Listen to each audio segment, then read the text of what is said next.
Sejak kecil, saya selalu diajar oleh orang tua untuk menjadi orang yang berhasil.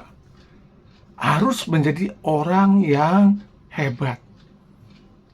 Saya terus berpikir bagaimana menjadi orang yang hebat dan orang yang berhasil.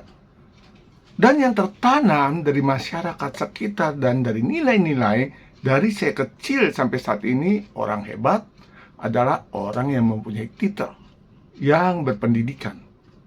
Lalu orang yang berhasil adalah orang kaya, orang yang mempunyai perusahaan, orang yang mempunyai kedudukan, orang yang mempunyai keuangan yang mumpuni. Itu yang tertanam dalam diri saya, saudara. Tapi dalam perjalanan kehidupan saya, khususnya setelah saya bertemu dengan Tuhan saya, Yesus Kristus, yang mengajarkan di dalam agama saya dan di dalam pertumbuhan saya sehari-hari di dalam bermasyarakat. Ternyata menjadi orang yang berhasil, orang hebat, bukan semata-mata pendidikan, saudara. Saya mempunyai pendidikan yang cukup tinggi, saudara.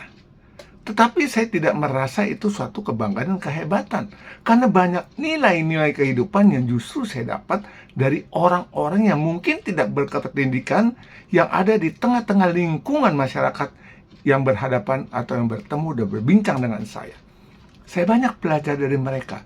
Dan mereka adalah guru-guru yang lebih hebat dari sekedar akademik di dalam menghadapi hidup ini. Dan menjadi orang yang berhasil, saudara, bukan semata-mata kita punya uang, punya kedudukan, punya posisi. Orang yang berhasil setelah makin lama saya makin belajar dan usia saya semakin lanjut, saya menyadari orang yang berhasil adalah orang yang bisa mengalahkan dirinya sendiri. Itulah yang disebut berhasil. Dia tahu kapan harus berhenti dari sesuatu yang sedang dia kerjakan. Dia tahu harus bagaimana bersikap terhadap lingkungannya, dan dia tahu bagaimana untuk memberi hidupnya bagi negara ini, bagi tempat di mana dia tinggal, dan bagi di lingkungan di sekitarnya.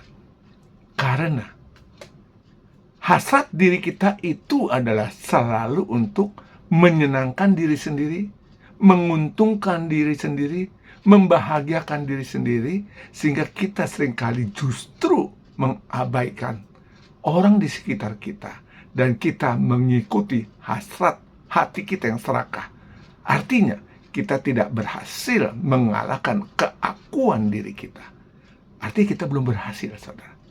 Engkau menjadi orang yang berhasil, bagaimana engkau bisa mengalahkan dirimu sendiri, hasrat dirimu, kesombonganmu, keinginanmu, keserakahanmu. Barulah kita bisa dikatakan berhasil. Tuhan berkati kita, saudara.